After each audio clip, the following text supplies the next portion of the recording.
স্বাগতম জনাইছোঁ এইটো ইউটিউব চেনেলত। আজি আমি আলোচনা কৰিব গৈ আছোঁ ক্লাছ 9ৰ ছায়েন্সৰ চেপ্টাৰ নাম্বাৰ 11, যাৰ নাম হৈছে কাৰ্য আৰু শক্তিৰ পাঠভিত্তিক আৰু অনুশীলনী প্ৰশ্নৰ বিষয়ে। তো চোৱা, ইয়াতে প্ৰশ্নৱলীত তোমালোকৰ কিতাপৰ পেজ নম্বৰ 149 দিয়া আছে যে কেতিয়া আমি কাৰ্য সম্পাদন হোৱা বুলি কওঁ। যে কোনো বস্তুৰ ওপৰত বলে ক্ৰিয়া কৰাৰ ফলত বলৰ প্ৰয়োগ বিন্দুৰ স্থানান্তৰ হ'লে কাৰ্য সম্পাদন হোৱা বুলি কোৱা হয়। দ্বিতীয় প্ৰশ্ন দিয়া আছে যে বস্তু এটা হৰণৰ দিশৰ প্ৰয়োগ হোৱা বলৰ দ্বাৰা সম্পাদিত কাৰ্যৰ প্ৰকাশ ৰাখি লিখা।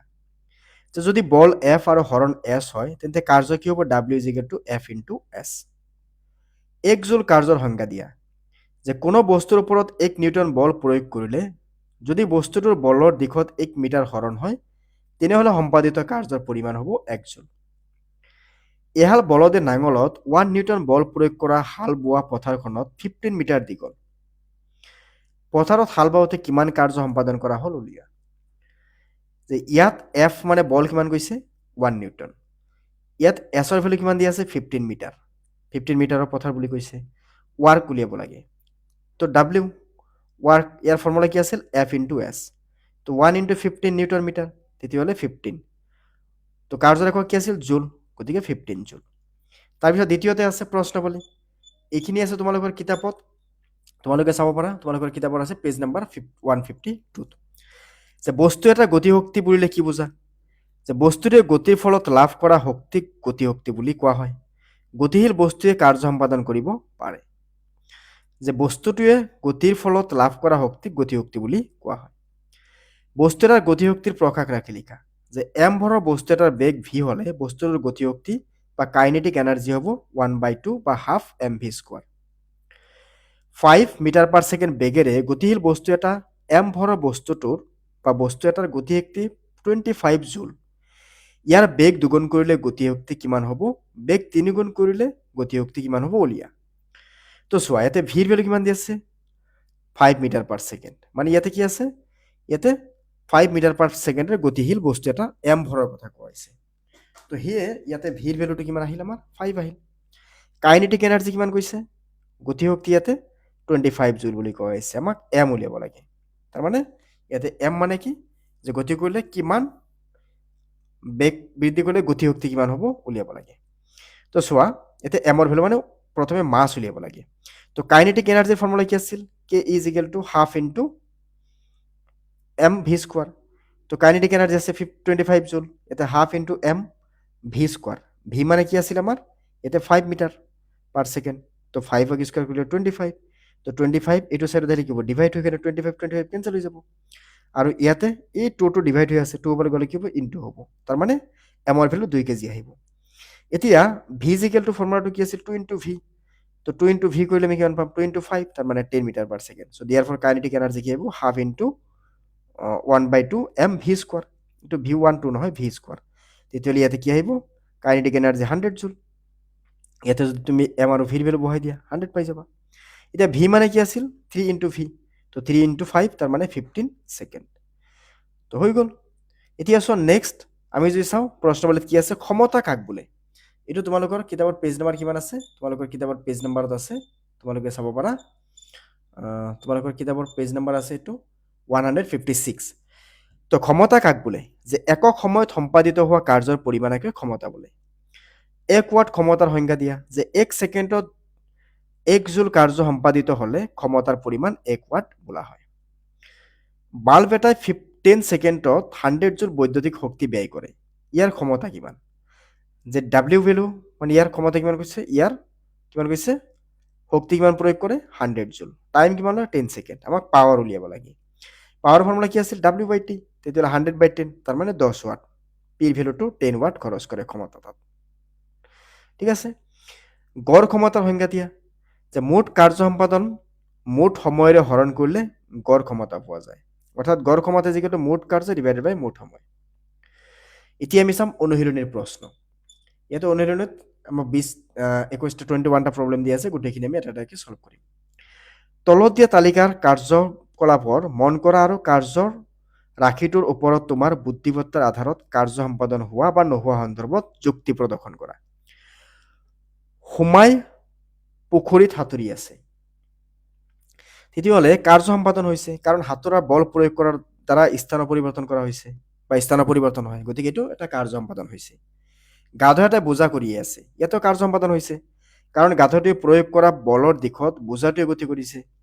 মাধ্যাকৰ্ষণৰ বলৰ দ্বাৰা কোনো কাৰ্য সম্পাদন হোৱা নাই কিয়নো মাধ্যাকৰ্ষণ বল আৰু বোজাটোৰ গতিৰ দিশ পৰস্পৰ লম্ব।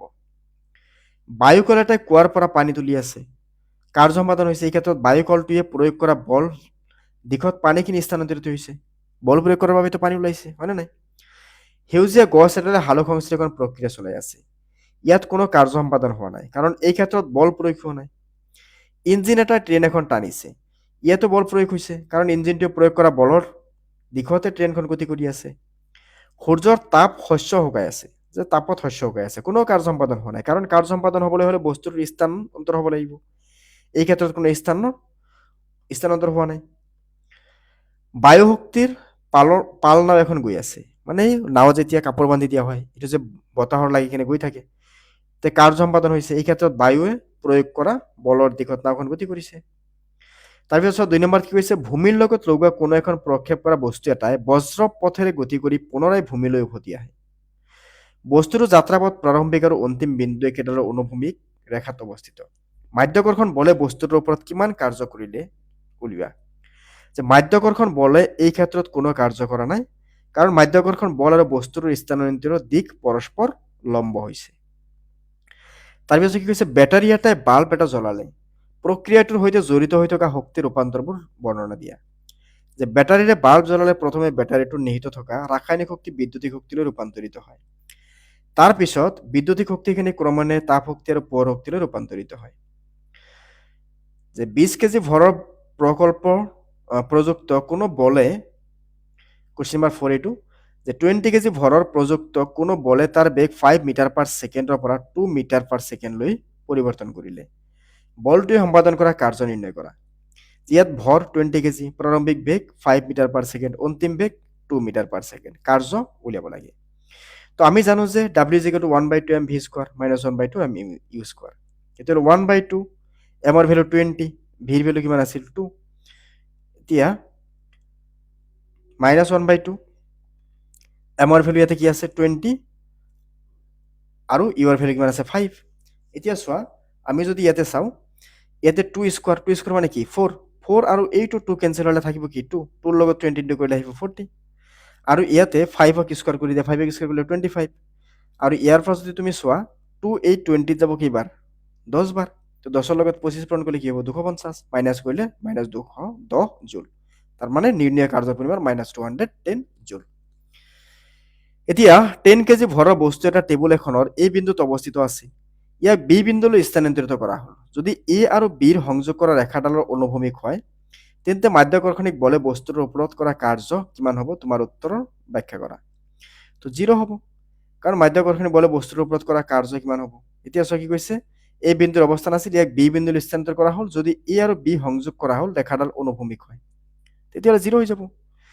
মুক্তভাৱে অধোগমন বস্তু এটাৰ স্থিতিশীল ক্ৰমান্বয়ে হ্ৰাস পায়, ই শক্তিৰ সংৰক্ষণৰ সূত্ৰ ভংগ কৰেনে, যদি কৰে কিয়। ই শক্তিৰ সংৰক্ষণ সূত্ৰ ভংগ নকৰে, এই ক্ষেত্ৰত হ্ৰাস হোৱা স্থিতি গতি শক্তিলৈ ৰূপান্তৰিত হয়।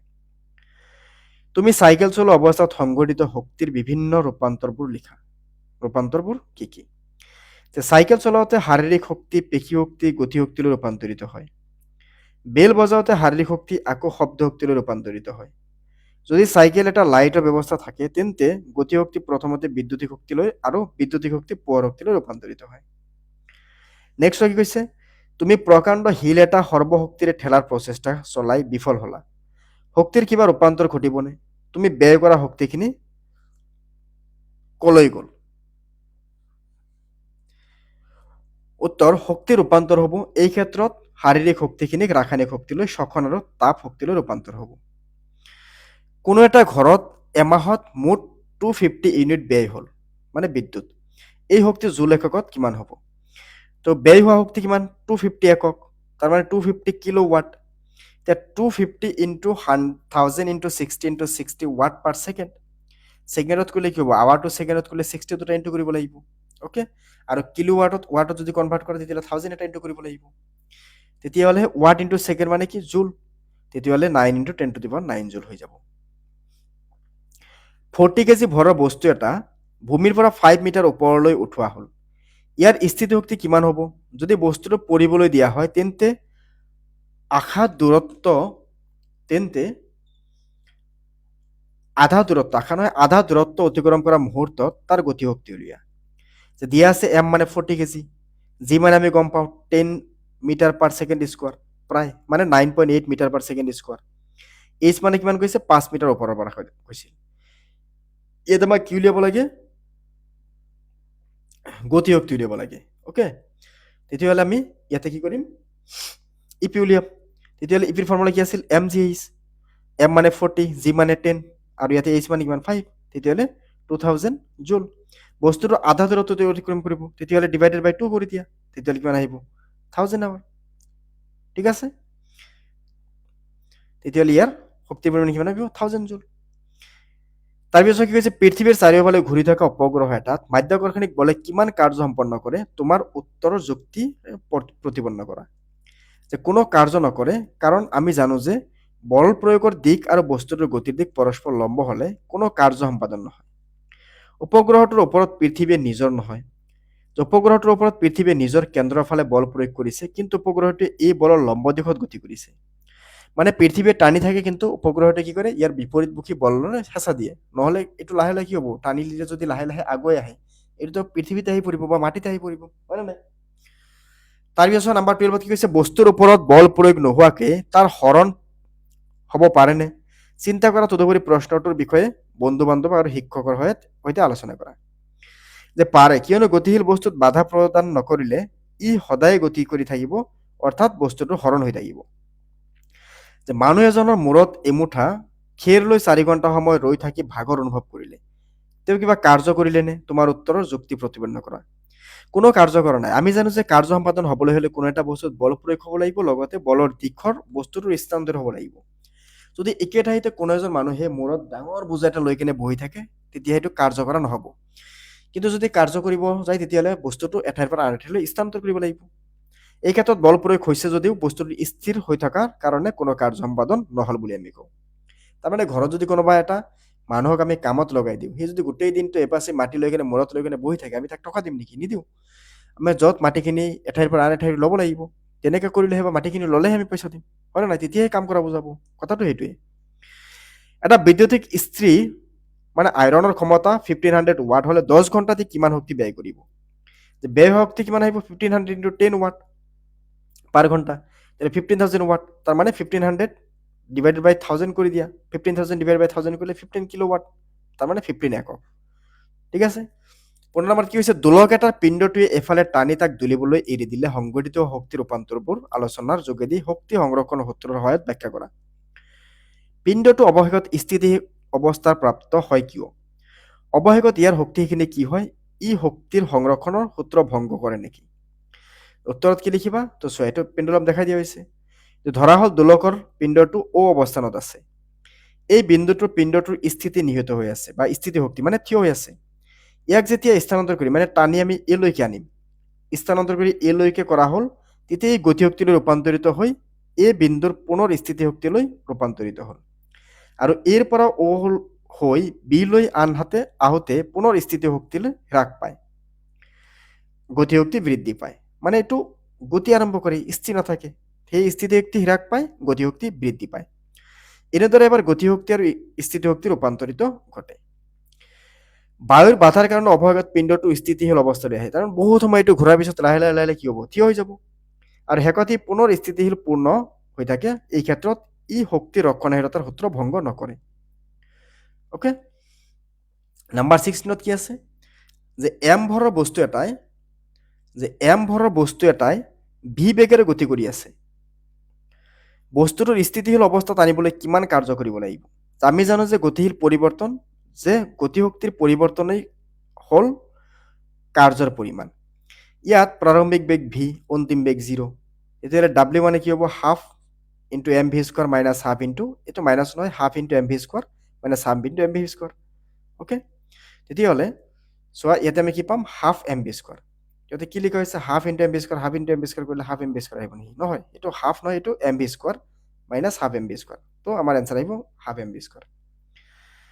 নাম্বাৰ 7ত কি আছে 60 কিলোমিটাৰ পাৰ আৱাৰ বেগেৰে গৈ থকা 1500 কেজি ভৰৰ গাড়ী এখন ৰখাবলৈ কিমান কাৰ্য লাগিব যে ইউ আছে কিমান 60 কিলোমিটাৰ পাৰ আৱাৰত গৈ আছে তাৰ মানে 60 ইনটু 60 ইনটু 60 মিটাৰ পাৰ ছেকেণ্ডত গৈ আছে আৰু কিলোমিটাৰ মিটাৰ বনালে কি হ'ব 60 কিলোমিটাৰ 60,000 মিটাৰ হৈ যাব তেতিয়াহ'লে ইউ মানে কিমান 10 ডিভাইডেড বাই 6 মিটাৰ পাৰ ছেকেণ্ড বস্তুটোৰ গাড়ীটোৰ ভৰ কিমান আছিল 1500 কেজি গৈ কেনে স্থিৰ অৱস্থা মানে ৰখিব তাৰ মানে কি ভি জিৰ' হৈ যাব অন্তিম বেগ জিৰ' আমাক কাৰ্য উলিয়াব লাগে কাৰ্যৰ ফৰ্মুলা কি আছিল half into M V square minus half M U square তেতিয়াহ'লে ভেলুকেইটা বহাই দিয়া কেলকুলেশ্যন কৰিলে পাই যাবা -2.083 10⁴ যদি এইবোৰ কেলকুলেশ্যনত কিবা সমস্যা হয় মোক জনাবা মই নেক্সট ভিডিঅ'ত কেলকুলেশ্যনখিনি তোমালোকক দেখাই দিম নাম্বাৰ 18ত কি কৈছে তলৰ প্ৰতিটোৰে এম ভৰৰ বস্তু এটাত এফ বল প্ৰয়োগ কৰা হৈছে দীঘল কাঠেৰে ইয়াৰ হৰণৰ দিশ পশ্চিমৰ পৰা পূবলৈ বুলি দেখুওৱা হৈছে চিত্ৰবোৰ ভালদৰে মন কৰা আৰু বলে সম্পাদন কৰা কাৰ্যৰ ঋণাত্মক ধনাত্মক শূন্য ঠাৱৰ কৰা তো দেখাই দিয়া হৈছে ফ'ৰ্চ তেনেকৈ গৈছে এইটো ফ'ৰ্চ তেনেকৈ গৈছে এনেকৈ গৈছে ইয়াত বল হৰ্ণৰ সিপাৰত লম্ব গতিকে আমি কি পাম ডাব্লিউ ইজ ইকুৱেল টু ইয়াতে 0 মানে এফ এছ কছ 90 ভেলু কিমান আছিল 0 ইয়াত এফ এছ পৰস্পৰ কি আছে বিপৰীত দিশত এছ আৰু এফ কি আছে পৰস্পৰ এইটোত বিপৰীত দিশত আছে তেতিয়াহ'লে ইয়াতে কি আহিব 180 মানে কি আহিব ঋণাত্মক কাৰক মানে এইটো ক্ষেত্ৰত কোৱা হৈছে ইয়াতে অ'কে তাৰপিছত 19ত কি কৈছে চানিয়ে কৈছে যে বস্তু এটাত কেইবাটাও বল ক্ৰিয়াশীল হৈ থকা অৱস্থাটো তাৰতম্য শূন্য হ'ব পাৰে তাইৰ সৈতে তুমি সহমত নে যে একমত কাৰণ বস্তুটোৰ ওপৰত ক্ৰিয়াশীল বলবোৰে লম্ব মান শূন্য হ'লে তাৰ ত্বৰণ শূন্য হয় 20ত কি কৈছে যে চাৰিটা সঁজুলিত প্ৰতিটোৰ ক্ষমতা 500 ৱাট হ'লে সঁজুলিকেইটা 10 ঘণ্টা সময়ৰ বাবে চলি থাকোঁতে ব্যয় হোৱা শক্তি কিলো ৱাট আৱাৰত এককত প্ৰকাশ কৰা ব্যয় হোৱা শক্তি 4 পূৰণ 500 ইনটু 10 তাৰ মানে 2 লাখ ৱাট আৱাৰ তাৰ মানে 2 কিলো ৱাট তাৰপিছত কি কৈছে মুক্তভাৱে অধগমন বস্তু এটাৰ অৱশেষত ভূমিত উপনীত হৈ ৰৈ যায় ইহঁতৰ গতিশক্তিৰ কি দশা হয় গতিশক্তি হয় এই শক্তি অন্য শক্তিৰ পৰিৱৰ্তন হয় যেনে শব্দ শক্তিলৈ ৰূপান্তৰিত হয় ঠিক আছে তো আমি এইটো ভিডিঅ'ত আমি কি কৰিছোঁ চেপ্টাৰ নাম্বাৰ যিটো আমাৰ কিমান আছিল 11 যাৰ নাম আছিল কাৰ্যৰ শক্তি আমি গোটেইখিনি আমি ইয়াতে আলোচনা কৰিছোঁ তো আশা কৰোঁ তোমালোকে বুজি পাইছা বা হয়তো ভাল লাগিছে তো চেনেলটো ছাবস্ক্ৰাইব কৰি দিবা লগতে বেল আইকন দবাই দিবা ধন্যবাদ